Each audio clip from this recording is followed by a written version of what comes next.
Let's bring in Democratic Congressman Adam Smith, ranking member of the House Armed Services Committee.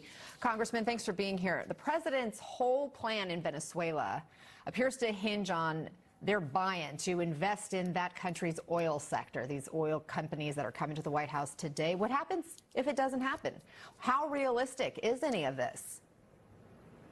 Yeah, well, it's two pieces. This one is sort of the realistic aspect of it, and the point that has been made in a number of articles.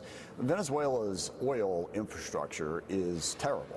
It's going to cost a lot of money to try to build that up, and also their oil requires more refining. It's not necessarily as valuable as it appears, and so oil companies, I mean, even if the Maduro government wasn't there blocking them, would have a business calculation. Does this make sense? Is this worth this investment?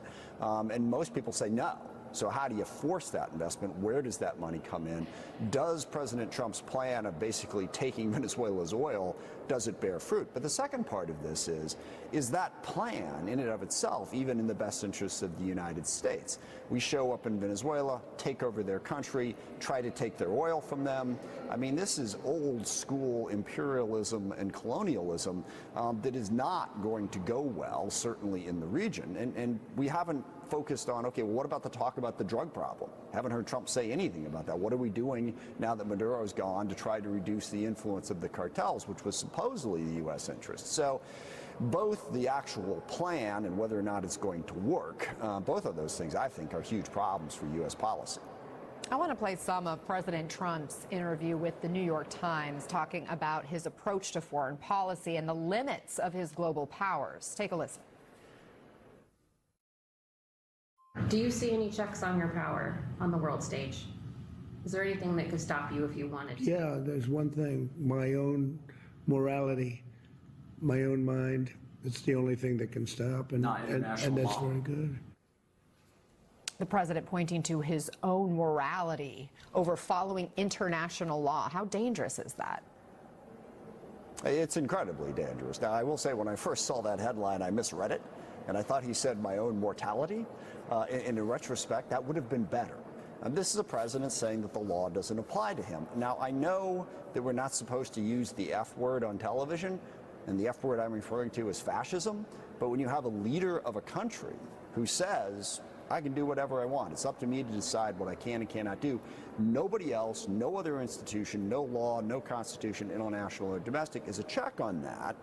I would challenge someone to explain to me why that isn't an authoritarian fascist approach to governing. And if you believe in representative democracy, if you believe in our Constitution, yeah, that is incredibly concerning. And then you sort of see how he's applying that in terms of what he's doing with that power. He has sent ICE agents and other law enforcement all across the country to terrorize our communities. He and his vice president think that they have absolute immunity, apparently, to kill whoever they want with zero accountability. And he's also busily starting conflicts all over the world. The president who ran for office saying we are too engaged in overseas wars and conflicts has bombed Iran, Nigeria, Venezuela. He's threatening Mexico, Colombia, Cuba, Canada, Greenland. He is starting conflicts, not stopping them, which is part of the reason why representative democracy and constitutional republics are a better way to govern than one person being in charge of all of it. So I hope a lot of people are very disturbed about that. I mean, in this country, there are three co-equal branches of government, and we haven't seen Congress assert itself to take back powers of the legislative branch, at least up to this point in this presidency, with the Republican Party controlling the House, the Senate, and the White House. But in the Senate yesterday, there was a moment where we saw Republicans join with Democrats to try to limit the president's global power, advancing that war powers resolution that would limit his ability to carry out additional military operations in Venezuela. It had the support of 5 Republicans, some people who flipped their votes from December, which was a no, to a yes yesterday. How significant do you think this moment is for the legislative branch? It's a start. It's a small start. And on the House side, we passed the 3-year extension of the enhanced ACA tax credits over the president's objections. So you've seen some small little pieces of the legislative branch reasserting itself, but it's nowhere near where it should be. I mean, President Trump, he did the tariffs illegally without Congress having anything to say about it.